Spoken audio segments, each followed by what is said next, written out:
Thanks for joining us for our third edition. I'm the host here, the MC, Mike. I'm the community manager here at MFD. MFD, we are an inventory success platform. The M stands for manufacturer, the F stands for finance, and the D stands for distribution. We help brands or product companies just in general with all things relating to inventory. We try to help reduce their COGS and have been pretty successful in reducing them up to 20-30%. We also have two debt facilities, PO financing and AR factoring, as brands are scaling to retail.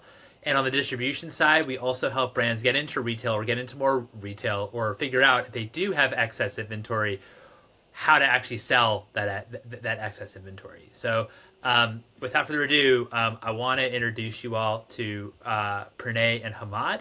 Pranay is our CEO, and Hamaad is our head of global supply.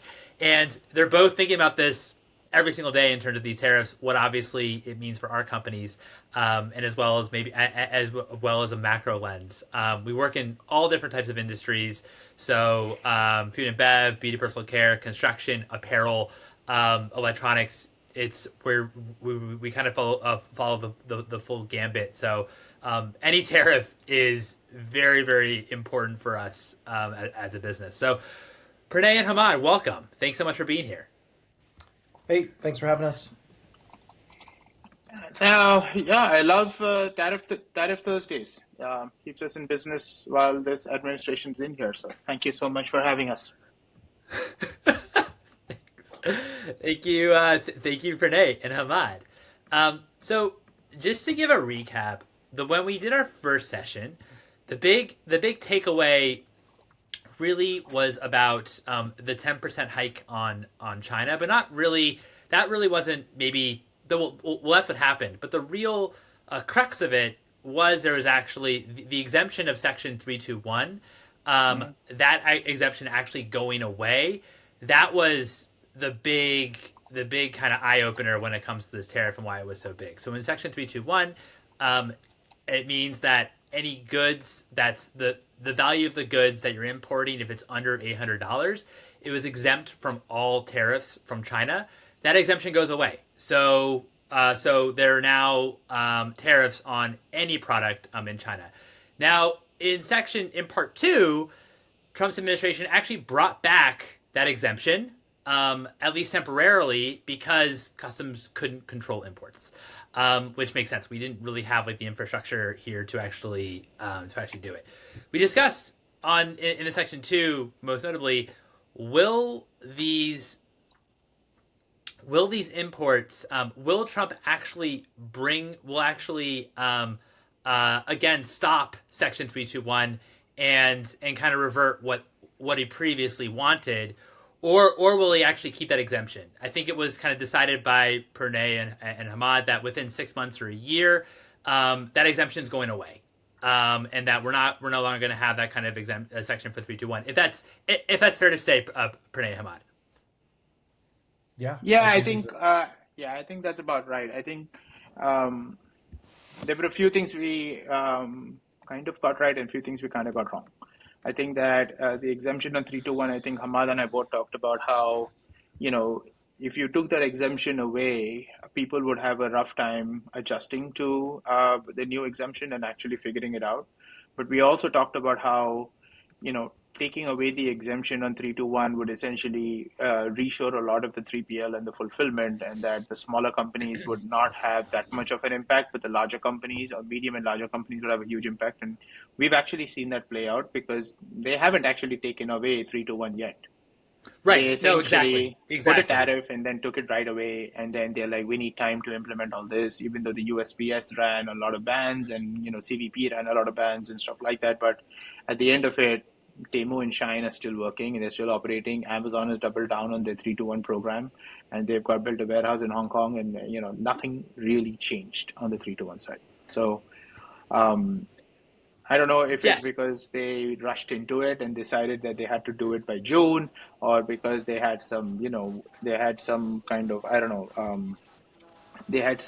investors or donors who investors in Shine and Temu who said, we need time to reshore the 3PL, so keep it open till June and then you can ban it, or some compromise probably happened in there. Yeah, no, that makes sense. Do you think that 321 will ultimately go away? Yes. And I'll tell you why. I think that the problem. Sorry, Hamaad, I think the problem is that if you think about any tariff that or the Trump administration implements, it is a business negotiation. It has nothing to do with economic theory. Every Yeah. single tariff, every single ban, every single implementation is a business negotiation. And so, in my opinion, 321 is a business negotiation that he's trying to do to either bring jobs back to the US or figure all that stuff out. But I also think that there's enough and more people who are very upset about China actually having duty-free access to the US market. Well, who then gains the most from 321? I know it hasn't gone away yet. There's still the exemption, but who stands to kind of gain the most from 321 going? I know who definitely does not gain the most, but that is dropshippers, which I know we covered immensely the last few times. And obviously Shein and Temu that do their fulfillment from China. But if that exemption does go away, who do you think who does this actually benefit?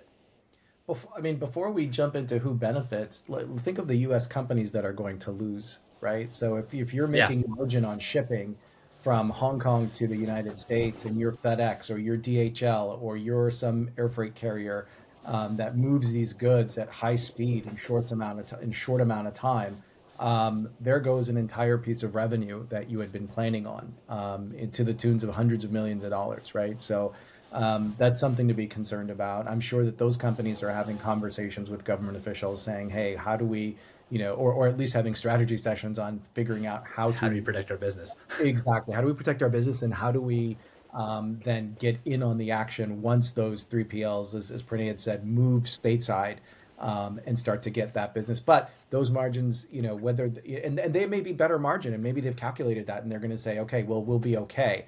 But that's definitely a huge disruption in air shipping and ocean shipping, those goods too. Yeah, I think Flexport's going to win if 321 goes away. Companies like Flexport, companies like C.H. Robinson, freight companies, shipping companies, the shipping volume is down already from China, cost to 40%. And they're like in the craters. And this 321 hasn't helped them because it's all going via air now. And so all those lanes are basically not filled. Now, So shipping large orders, that is really like on the logistics side, those types of companies are standing in the most. well, potentially, and also US 3PLs where you would stage and deliver products from. I think that's another place that you would have a lot more positivity for, which I think because now you have to onshore all these goods and keep them here while you're selling those through. Yeah. Yeah, and then gaining is the answer I think was already been provided, but it's just doubling down on, local 3PL companies, that exist all up and down, the LA corridor, have tons to gain now, because the Shanes and the Temus will, nearshore their distribution, as opposed to drop shipping, and then those other companies that are just bringing in goods, and by the way, you had mentioned earlier 10% tariff. It's actually 20 Oh, on it's top. 20, right? Because So he there was increased it, another right? 10 on That's top. right. Yeah. So for today at least, let's just say that. For today. We actually maybe we should also just explain Section 321. Really, just Kimberly has a question in Section 321. What's considered low value? I'm happy to do it, but Hamaad, I mean, I feel like you're the expert here, so go So for it. Section 321 is basically an allowance that allows people to import goods from abroad that are valued at $800 or less with zero tariff, zero duty. That number has increased slowly from $50 to $200 to $600 to now it's $800. And probably for the past, gosh, I'd call it 6 or 8 years, it's really allowed marketplaces that have sellers abroad to really flourish, because now sellers abroad can sell goods to the largest consumer market on the planet, which is the US, to US customers directly and drop ship those goods as long as those goods are under $800 and they are duty free. I have seen in past lives where companies or company sellers have declared goods that are actually more than $800 to be less than $800 just to get it under and and kind of cheat the system, if you will. But that's only a matter of time before customs catches you doing something like that. But in essence, it was a loophole that allowed people to bring goods in, ship goods in under $800, and then again, that's something that's exacerbated over the last 6 to 8 years. It really was meant for people, when you come into the country as a traveler and you brought in like gifts and, something for your kids or for your parents as a token from your travels, as long as it was worth less than whatever that de minimis level was at that time, to do it duty free. And so you wouldn't be penalized. But then that loophole got, basically opened up wide. And now, like I said, marketplaces especially, or dropship companies, have started to use it to sell their goods from abroad to local buyers. Yes, and I think to your point, the reason why this existed was actually nothing really to do with commerce in terms of like e-commerce and actually transactions from that side. I mean, this was passed in the 1930s. Is that right? Yeah, a long time ago. Long time ago. So the use cases of what they thought it was for are definitely not what they are now. Right. Yeah. And more than anything, just taken advantage of to, and then like help these businesses grow, which is help the economy grow, which is great. But then also help drive down costs from manufacturers abroad. Right. So, but yeah. So these companies that do drop shipping or do like the last mile fulfillment from China, what's the strategy there in terms of not having to pay? Because now I know it's increased from 20%, but Trump had during his last term, he already had a tariff of 30%, I believe, on China. Is that right? I think it ranged from 7.5% to 25%, I think. Oh, okay, I apologize. So those were known as Section 301 tariffs. And the interesting thing there is there was this thought that once as it was happening, as it was being implemented, many companies in the U.S. thought that this would be temporary, that they weren't sure if it would go away or if it would stay. And so I recall companies at that time, they would add a line item in their checkout at their point of sale that said temporary tariff or tariff surcharge to make up for that particular thing, because they didn't want to bake it into the price, because again, they didn't think it was permanent. But once the following administration came in, the Biden administration, and they didn't do anything about reversing it, then and even slightly prior to that, people started just raising prices at that point and did away with the temporary charge and just started raising prices. And it's just something everyone absorbed and got used to, and that actually may just happen again. Were you surprised when this was happening that the Biden administration didn't actually take it away? I mean, I was I thought that they would come in and do away with it, and then prices would go down, but the companies who raise prices would keep their margins even, fatter, if you will. But it never happened. And so those tariffs stayed, and they stay to this day. Got it. Yeah. So the thought here is, so we've had, a couple of companies come to us and say, hey, this is happening with the additional 20%. What should we do? And I harken back to, back then, just as an understanding, because customers understand, they're not blind. They see what's happening in the market. So, it said, if you want, you can add this line item in your point of sale checkout, or you can just raise prices. And then, as people get used to it, it's just another margin that you have to make up for it. And if it does go away, then just keep your prices as is. Can we talk a little bit as well about how China has retaliated with these tariffs? I believe that they did 10 to 15% on largely agricultural goods from the U.S. What are they specifically targeting? I mean, but what was your, I guess, reaction from these tariffs that they're now putting on U.S. goods? I mean, it's not unexpected, right? I mean, if you're going to, have tariffs against one country, it is not unexpected that they will retaliate themselves. I think with China, I think one of the things that, and I think this is a lot to do, again, to Pranay's earliest point, which is these are all negotiations. These are not about, it's not sound economic policy per se. So when you go and say, okay, we're going to add 20%, and then the responding country says, okay, all those rare earth minerals that you needed for, certain electronics and certain weapons manufacturing and all of that, we're not going to export those in the amounts that we did before. So now, so then, and then if you receive that as the United States, you go, okay, then you start turning into negotiations with countries like Ukraine and say, hey, if you want protection, we need access to your minerals, or to Canada, or to, Greenland, or just name the country. So there's just a lot going on at all times here. That makes sense.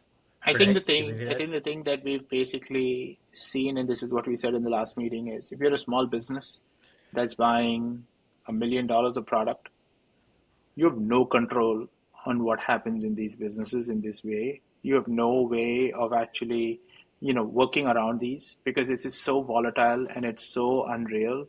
India has been doing its best to cozy up to the Trump administration. Narendra Modi went on a podcast with Lex Friedman, invited Tulsi Gabbard. Basically, is like writing cheerleading posts for Elon. He flew here, met Elon, met Trump. He met everybody. Like he's basically like, you know what? Don't screw us. We would like to be your friend. One of the things you're going to start seeing is this factionalization of the world, where you're going to see people wanting to align with the US and you're going to see people wanting to stand up to the US. And you're going to see the US try to figure out who's going to be bullied and who's not. So if you think about the China tariffs versus the retaliatory tariffs, America is one of the largest exporters of chicken meal and soybeans and corn meal and stuff like that to China. China buys that for it because China cannot feed its own pigs enough to feed its population. If China does not get that meal, basically this is for the feed for the animals. 80%, not even 80%, I mean like saying 40, 50% of China's imports of meal comes from the US. And what has happened is a lot of the large agricultural produce exporters are not going to basically let China lower their prices because they don't get the Chinese subsidies. By the way, what happened was when the US basically increased 20% prices, China's subsidy to their manufacturers went up. And this is not publicly reported, but Chinese vendors have been told that we will give you low interest rates basically to be able to sell goods because China's export demand is down 35%. And because of that, they're basically having to juice their economy. The US exporter for food and for commodities and stuff like that, even though they are selling it to China right now, chances are that the retaliatory tariff it will hurt China more than it'll hurt the US because they need it. Wow. Yeah. If you think about the US's tariffs, that one tariff that will actually hit the US the most is the steel and aluminum tariff. That's the one that's actually going to hurt the US the most because all automobile parts imports, every time you bring something in from Mexico, I saw a supply chain where you basically brought in steel and aluminum. It went to Canada, got produced, started in Mexico, became a raw material, went to Canada, became a finished product, came back into the US, and now you got to pay that tariff twice. Wow.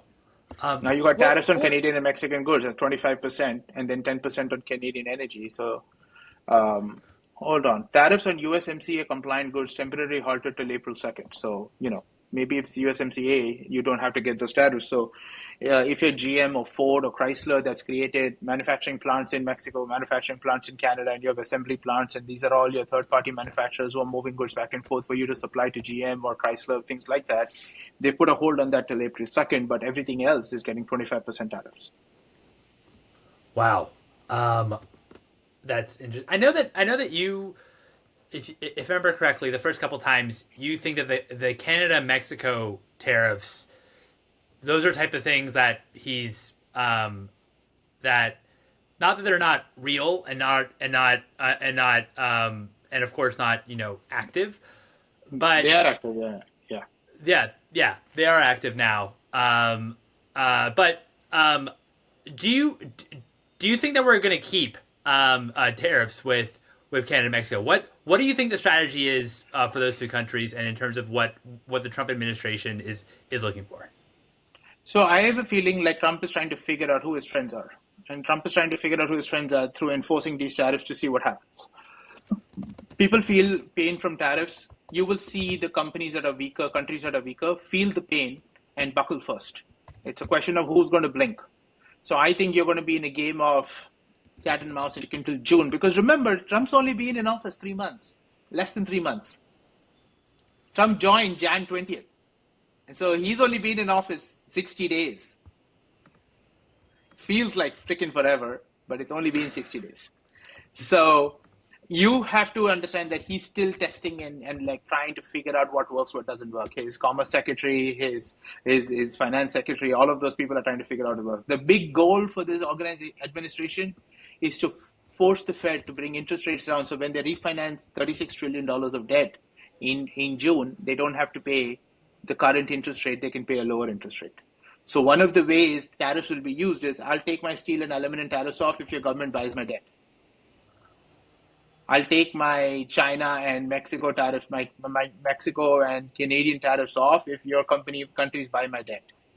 If you buy my debt at a lower interest rate, I'll basically give you preferential access to the thing. So you create the bar, and then when you want to basically to people to buy your debt, you tell them to buy your debt so that you lower their tariffs.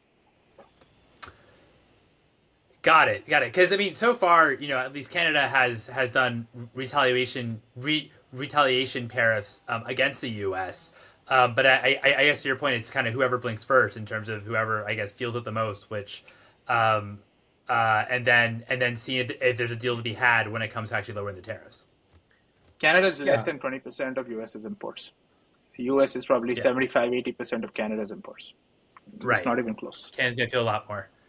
But I mean, even with that, it's interesting what kind of an impact politically it's having in Canada. You basically had a political party that was on the outs under Prime Minister Trudeau, and now it has galvanized an entire 40 million plus people under that same party under a new prime minister who will hold elections and likely win again, which this was unthinkable before Trump entered office. So and even to the, I mean, even though there is imbalance in the trade deficit that Pranay was just talking about, don't underestimate an entire population when it comes to nationalizing these issues and bringing that group together. They are throwing away, repackaging or packing out American liquor, for example, on Canadian shelves. Elon Musk's Starlink contract for $100 million canceled by Ontario, and the list goes on and on. So just things to think about when that happens. There are definitely, the money speaks, absolutely, but it's changing the dynamics of politics just in Canada, let alone other countries that are getting impacted here. Yeah, I mean, seeing also just, to your point, seeing a lot of people, not wanting to buy U.S. products, not want to associate with themselves with U.S. products, really wanted to kind of think of Canada first when it comes to the products they buy and how that galvanized like the entire country. It's wild. We have a question here. Is there any, which is a little bit different? Is there any insight on tariffs in regards to furniture manufacturing in China, seeing as there are specific tariffs that have been in place for a while pertaining to certain furniture goods? I think that there's just regular tariffs on furniture. I'm not sure what the tariffs are on furniture. I can find that out. But, I mean, let's look at it. So, just in general, first of all, there's a 20% addition to whatever existed before January 20th. So whatever you're bringing in at whatever duty rate it is today for that furniture, add another 20% until that changes.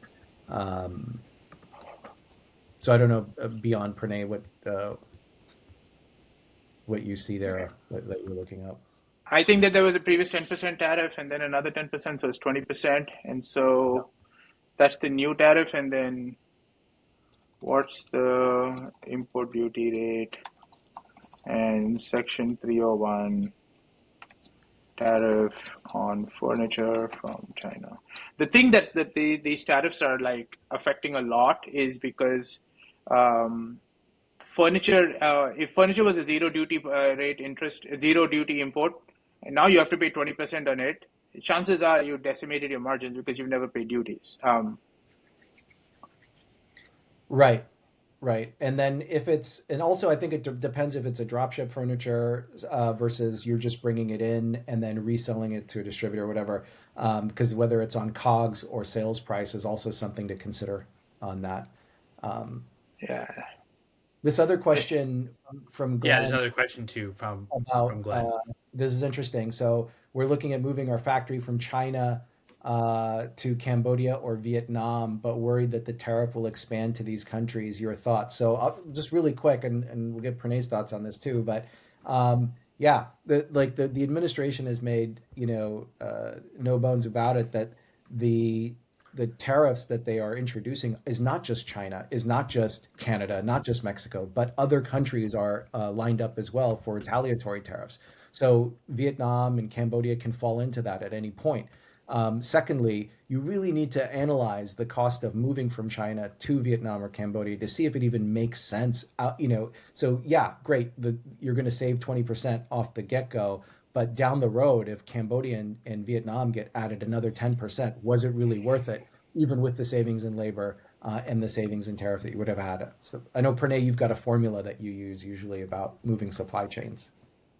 Yeah, I think you should look at three parts to this. The first part is if you move supply chains from China to Vietnam, first of all, are your raw material inputs going up? If you're going to spend $500,000 or more a year, only then you should move your supply chains. And if you do that, then if you're basically able to afford 20% of that spend in a moving cost or basically a disruption cost, then you should be fine. But I'll talk about tariffs moving from expanding to these countries. So there's two different parts of expanding tariffs. One is you unilaterally impose a tariff on Cambodia and Vietnam, which I think is not there yet because these countries are too small. So I'm not sure that happens. But the other part is Chinese origin goods being exported through Cambodia and Vietnam. So there is a very clear circumvention process going on where Chinese manufacturers or Chinese factory owners moving their factories to Cambodia, Vietnam, just to call them made in Cambodia, made in Vietnam.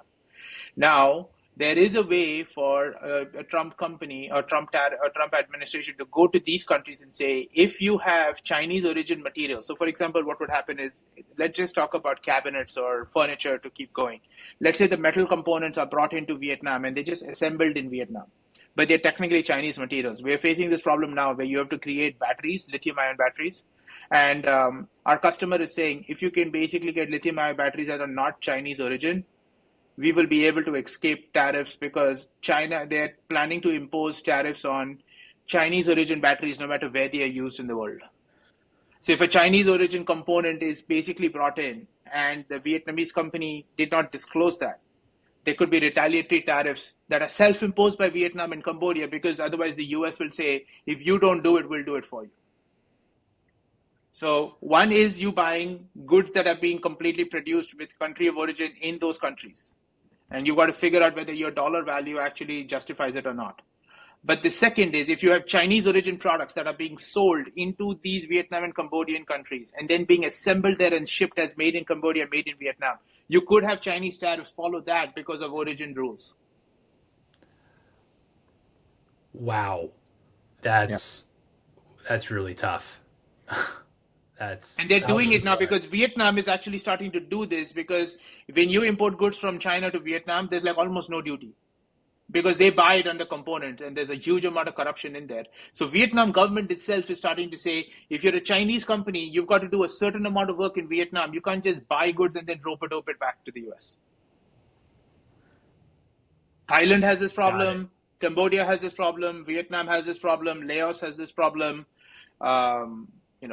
Singapore has a big problem. I mean, you look at round tripping of NVIDIA through Singapore to China, like 40% of NVIDIA's sales went to Singapore, and Singapore is like a tiny freaking island. You know it's all going to China. Yeah. Wow.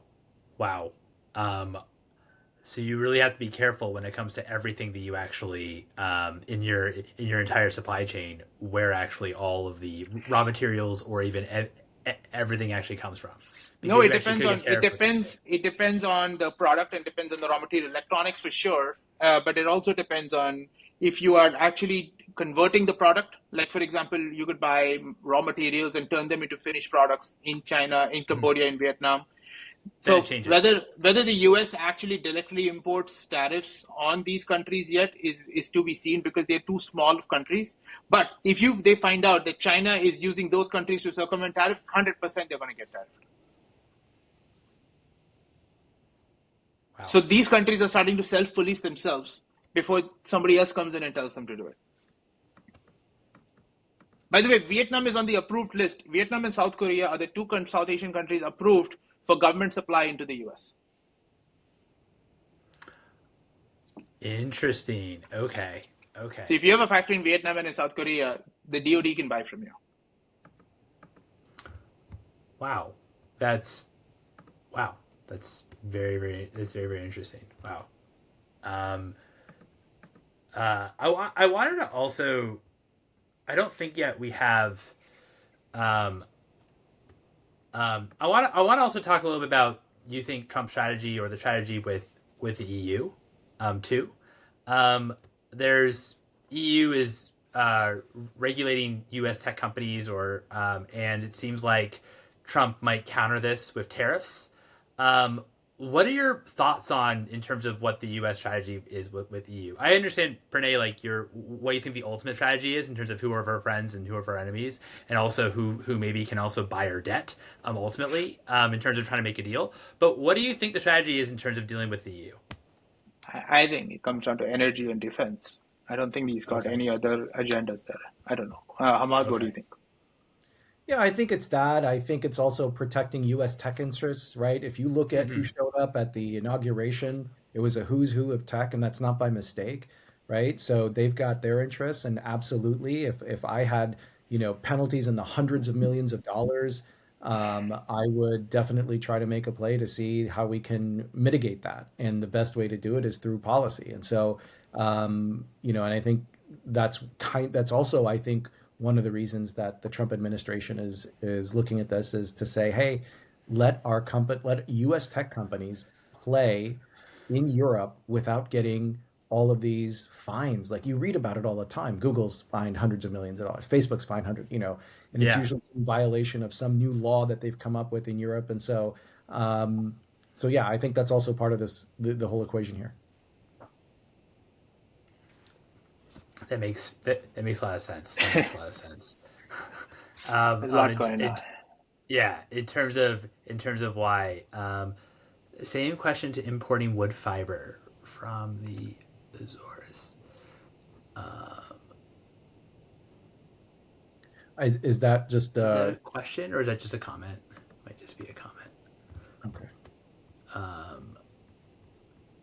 Yeah, I'm not sure if who is it, Glenn? If you want to just expand on your question for us, if you do have one about the EU, we're more than happy to entertain it and try to answer.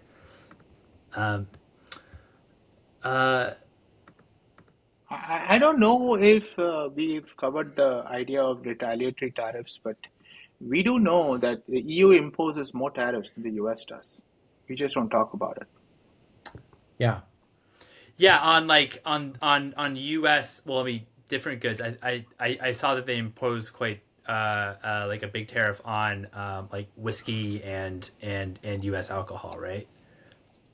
Uh, And like if you healthy look food. at retaliatory tariffs implemented by Trump. So, for example, if there is a protectionist tariff by a European country or an Asian country on US inputs or any inputs, the US is basically doing retaliatory tariffs as well. So, for example, Europe is saying they'll import tariffs on Harley Davidson motorcycles, bourbon whiskey, stuff like that, agricultural products, Yeah. clothing, and stuff like that.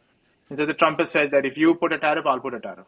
And so the Europe has a shit ton of tariffs that we don't know about. They impose tariffs on India. They impose tariffs on other countries.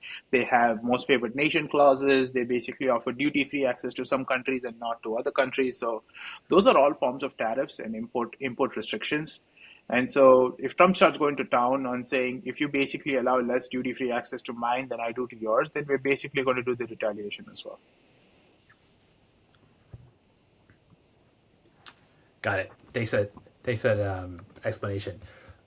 We have a couple more questions here. Molly's asking, can you, here, let me share on the stream. Can you touch on the Canadian tariffs on aluminium? I believe it was 25%, and then he's thinking about increasing to 50% in response to the Canadian electricity surcharges. But if you have any insight in terms of aluminium from Canada. Well, it was 25 to begin with, and then the 50 proposal was in response to the retaliation one. The retaliation against the electricity. Electricity, right? Yeah. So, so definitely at 25. Whether it goes to 50 remains to be seen. And, honestly, Molly, it could be there, and then, Ontario negotiates something, and then it goes away. Like, it just... as we were talking at the very top of the hour here, Mike, what happens today could be changed within hours of us getting off of this webinar. So, let's put it this way. It's on $3 billion of only US origin high value aluminum cans. What is that? $750 million? The trade gap is $45 billion. Yeah. It's like a rounding error. Still, very, very small. Very, very small right now. And so I think the steel and aluminum tariff that the US has imposed on raw commodities coming in is probably worse.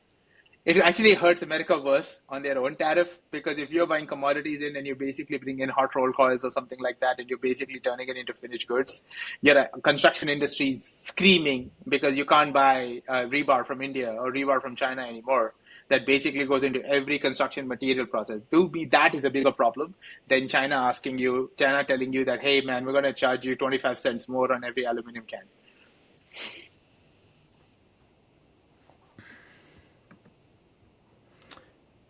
Can you discuss further the steel and aluminum tariff of 25% took effect on 3/12 and the derivatives attached to it? We just talked about construction, right? Construction is the biggest problem. Automotive is another problem. These are the two biggest things where aluminum and steel are imported. I think CPG products, to your thing, if you have an RTD can, it's probably going to cost you more money now. Yeah, and there's also a very, very long exemption list, and the exemption list is pretty much the overwhelming majority of the of countries that we actually import these products from. Of course, China is not on the exemption list, so I'm kind of curious in terms of how much disruption will actually be, just because that exemption list is the majority of where we actually source those materials from. I think we should look at this whole 6-month period from the time he's come into office till June, when he will actually figure out what he's doing, as a trial and testing period. Let's throw shit at the wall and see what happens. But his main goal will be to bring interest rates down so he can actually refinance his debt at a lower interest cost. He doesn't want to pay 4.5% for the interest, because they're paying 1% right now.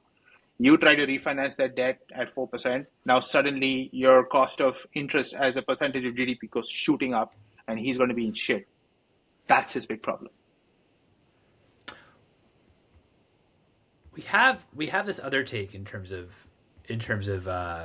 why he's issuing tariffs. From Edgar, demand for imports encourage domestic production. Whoops, that didn't last for very long. Domestic production, thereby bringing jobs back to the U.S. But isn't that unlikely to happen given?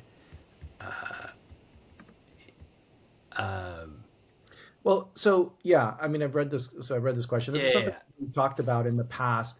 It's not just the labor cost issue. It's not just that, right? It's once you remove a competitor from the market, you as a U.S. manufacturer are only going to do what capitalism is designed to do, is to get to market price, and at that point you can set the price. So there's no cost reduction that's actually happening in that good that's now being produced in the US. And regardless of what the labor cost is, right? Yes, the labor cost is higher in the US, but that price will just elevate to whatever that cost is, whatever that price is going to be. So people who normally would have purchased a cheaper version of that from abroad now can't afford whatever the new price is in the US, which in my mind would then drive down demand. And then there's no real factory to talk about. But I know Pranay has a more nuanced opinion of this. I think on just depending on the good or what have you. So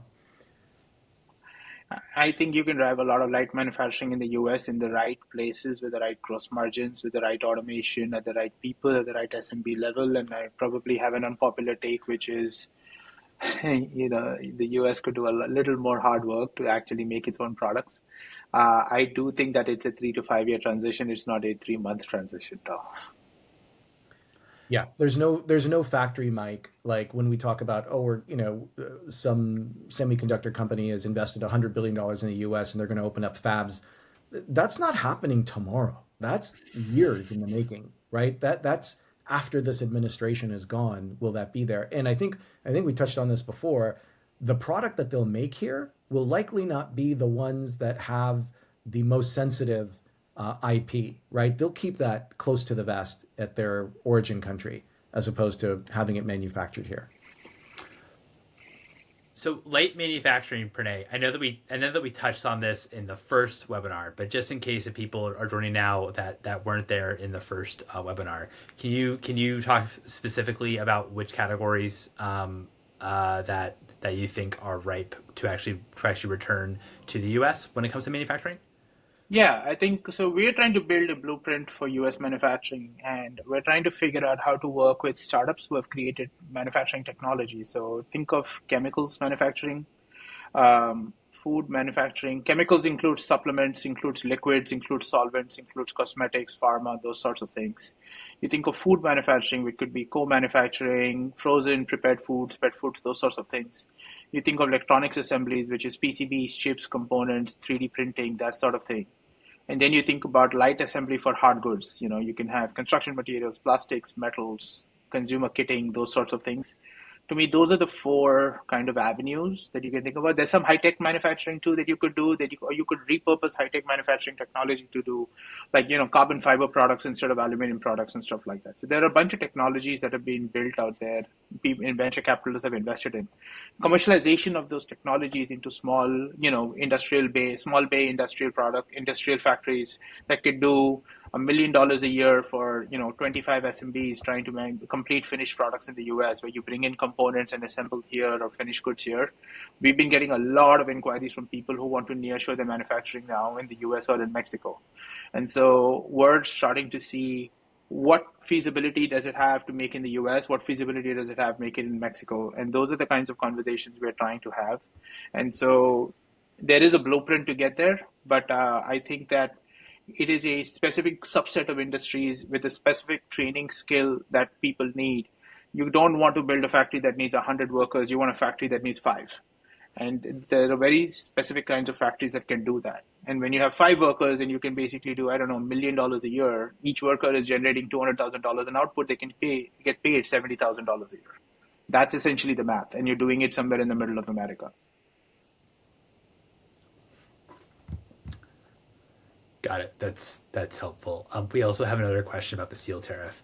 For steel tariff for finished goods under Chapter 720, Chapter 73, is it the full value of product or just the steel content of the finished good? Please clarify. I'm trying to look it up to understand. I think if they're putting a tariff, it's going to be on the finished product because they will assume that's the full product. Full price. Yeah, I've never heard of a tariff that just basically, tariffs the component. It would probably tariff the whole thing. Yeah. I know. Hamaad, what do you think? You're the expert. Yeah, no, I think it's the finished good, not just not component level. Yeah. And then again, is the sale happening directly to a consumer, so then it's on the retail price, or is it being brought in and then sent to a distributor, then it's on the COGS? So that's another consideration. Yeah. Yeah, that makes a lot of sense in terms of that it would be on the finished good and not on the like percent of the product. And the best part is they took off all the exemptions on March 11, 2025. So there used to be exemptions, and those exemptions have been taken off now. Wait, the exemptions for steel and No. aluminum? What I'm saying is there were certain products exempted from tariffs in Oh, steel and products, aluminum, okay.